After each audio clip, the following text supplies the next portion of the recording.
have been wanting to go to Del Rio for a long time. Early on when I started doing this, I scoured roadside America. I was very interested in the statues that were long gone, the ones that hadn't been seen since the 80s and the 90s. Just like the Uniroyal girl in Winter Garden, they had pictures of her and then she was gone, and then I ended up finding her and fully restoring her. So exactly what I like to do. So today we're doing the same thing with another Uniroyal girl out of Del Rio, Texas. This place is so far off the beaten trail that I have never gotten anywhere close to it before. So since we're down here setting up Howard, this was the time to just take the miles and go out there and see her. So, of course, seeing her is the real trick, right? Because she's been gone since 1987. She's called a lot of names. We call her the Del Rio Uniroyal girl. She's called the Venus of Del Rio. She's called Bikini Lady. Take your pick. So we're going to go see if we can find her.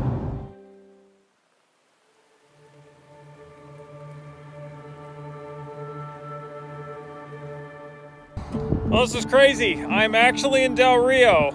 For who knows how many years I've thought about coming here, and I'm finally in nowhere, Texas, Del Rio. So this is the home of the Uniroyal girl that I want to find. I don't know if we'll get anywhere today, but we're gonna go into town and start showing pictures and see what people remember about her.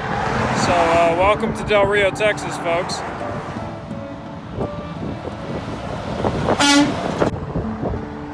So I have arrived at the former home of the Del Rio Uniroyal girl. She stood at this building. I was wrong. I've always thought she was at the Jitra Thai, which is right over there. But she was not. I've carefully looked at pictures this morning, and she was in front of this building, which is the building. It's just been greatly modified since the picture. I've actually found the pipes of the sign that were just behind her. So there's still remnants of that. So I can pinpoint exactly where she stood, which is right here in front of me. We're getting somewhere. It's slow going. Sometimes it takes days, weeks, years to find these statues and piece all the puzzles together of where they went.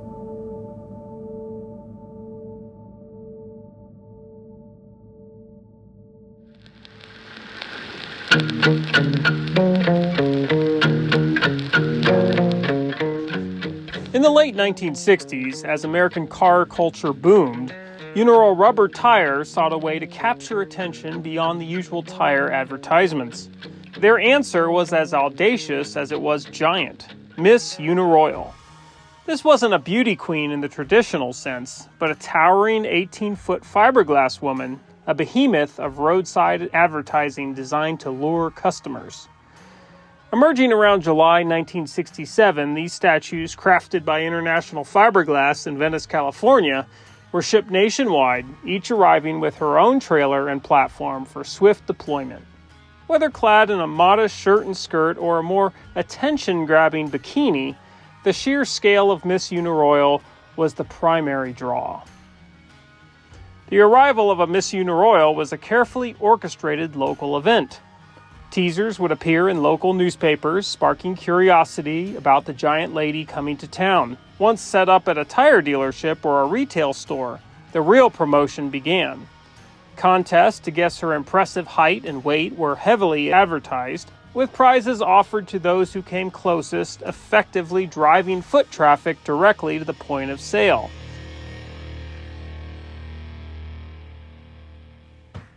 For a few weeks, she would stand as a mascot before being packed up and moved to the next location, leaving behind a buzz and hopefully a boost in tire sales. However, the reign of these fiberglass giants was relatively short-lived. By 1970, the Miss Uniroyal program began to fade, likely a victim of changing marketing trends and perhaps a growing sense of advertising overload. Many were adopted by other businesses, given new paint jobs and identities as muffler shop mascots or diner waitresses, while others met a less glamorous end in landfills. By 1972, the tide had truly turned. Increasing zoning regulations targeting oversized signage and the rise of beautification programs made these towering figures increasingly unwelcome. Today, the surviving Miss Uniroyals are rare relics, sought-after symbols of a particular slice of Americana. Their kitschy charm and connection to a more unrestrained era of advertising makes them highly valued by collectors and enthusiasts. So that's Jitra Thai right behind me. That's where I thought she was. She wasn't there. She was right here in this lot. This was Ace Travel back in the day. We're in the back lot here. So behind me you can see some of the back lot. So here's the story I'm getting, especially from the guys across the street here at the car garage. And also from the help that Megan, local reporter here, has been able to help me find. She was taken down around 1987 and this property was sold. She was stored right back here in this back lot on the ground. In 1991, her head was cut off and stolen, so that's probably still here in Del Rio somewhere.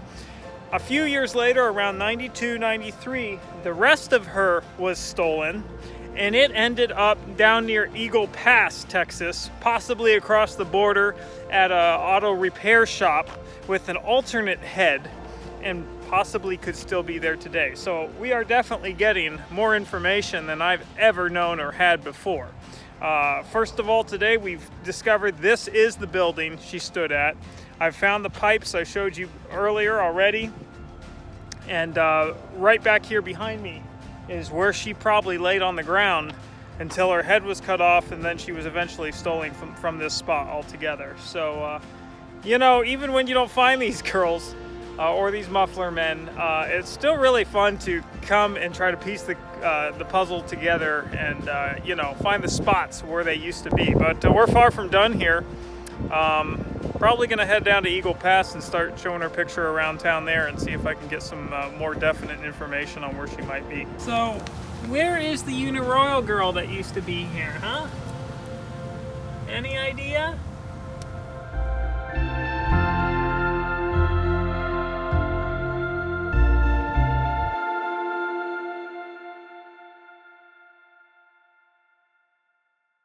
In the 1970s, an unusual resident stood in Del Rio, Texas. A towering fiberglass woman who was known by many names like the Bikini Lady, the Del Rio Venus de Milo, and Del Rio Statue of Liberty. The location of her home was a lumber yard in the 1950s known as Rick's Lumber. The business was owned by Milton Ricks, who later renamed the business to Ricks Construction Company, and added the Del Rio Plumbing and Supply Company to the same property. When Milton transformed the lot at 1002 East Gibbs into a small hotel in the 1960s, he remodeled the office to resemble an old mission, with hotel rooms built along three sides. Though initially charming with its courtyard, trees, and mission aesthetic, by the 1970s, the establishment had gained a seedier reputation among locals and was called by some the Porn Hotel. It was during this time that the giant fiberglass figure, actually a Uniroyal gal who had completed her promotional duties at some Texas Uniroyal location, found her way to the motel's entrance on Gibbs Street. Whether she arrived complete with her arms or original outfit remains a mystery. When the motel closed in the late 70s, Thomas Ray, also known as Mac, purchased the property and established Ace Travel Service. He sold airline tickets, vacation packages, and was an authorized Amtrak ticket sales agent during the busy train travel of the 1970s. Mac appreciated the giant lady and kept her as part of his business frontage. Throughout the 1980s, she became a well-photographed landmark, though increasingly sun-faded and surrounded by the agency's deteriorating appearance. By 1986, Mac was planning to retire to the islands, when local resident Betty Shardle inquired about purchasing the statue. Betty envisioned transforming the bikini-clad figure, by then missing part of an arm and a hand, into an Amistad mermaid to promote local tourism. Despite her passionate campaign and sketches for the renovation, her vision was never materialized. In October 1989, after Mac abandoned the property, City crews removed the statue due to a new sign ordinance and unceremoniously placed her in the weeds behind the shuttered travel agency. Despite Betty's newspaper plea that time was of the essence to save the landmark, no rescue came. Around 1990, Eduardo Arola purchased the property, including the discarded fiberglass lady, and established Arola's insurance company. The statue remained neglected until May 28, 1991, when her head was stolen. A $300 loss reported to police, but never solved. Betty had been correct about time being of the essence, but now it was too late. A local band called My Funeral was photographed posing with the headless giant in the early 90s, as well as others who stood her up for photo ops. By 1993, Eduardo reported that the remainder of the statue had been stolen. Multiple locals remember her being loaded up and hauled off, so either the theft occurred under broad daylight and did not come across as suspicious, or she actually was not stolen. Eduardo has maintained she was relocated near Acuna on Highway 2 in Mexico, but no one ever confirmed this claim, and the ultimate fate of Del Rio's iconic fiberglass lady remains a mystery to this day. It's really been fun to walk around Del Rio and meet people who've lived here a long time. I just spent some time with the owner of this junkyard here, and he lives, the Del Rio girl was one block that way, so he remembers her well. And he said she came down in the 90s, just like I'm hearing, late 80s, early 90s, laid behind the shop a little bit. He distinctly remembers her being loaded up on a truck. That does not match the story of her being stolen. If she was stolen, she would have been taken in the night, not in clear view of everybody. I also have another guy that is a block and a half the other direction. He also remembers her being loaded up. That was a hotel. So in the pictures, you can see it was Ace Travel Company. That was the hotel office. They turned into Ace Travel Company. But before Ace Travel Company, it was a hotel, and you can see that big white sign there that clearly says hotel on it. The rest of the hotel, all the rooms are gone, and they were gone in the 80s. The foundation for them is still there. But even when the pictures, like the John Margoli picture, was taken in the 80s, the hotel was actually long gone and taken down at that point in time. And I've heard stories of her standing south of Eagle Pass. So from everything I've gathered, that makes the most sense to me, is that she's south of Eagle Pass, across the border. So I'm probably going to head that direction.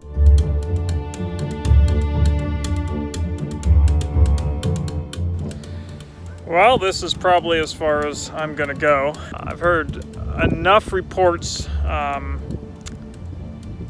that kind of pinpoints her near here, at an auto garage across the border. So it would be kind of cool to go find her, but I'm just not going to do that without local support or a group of people to go with me.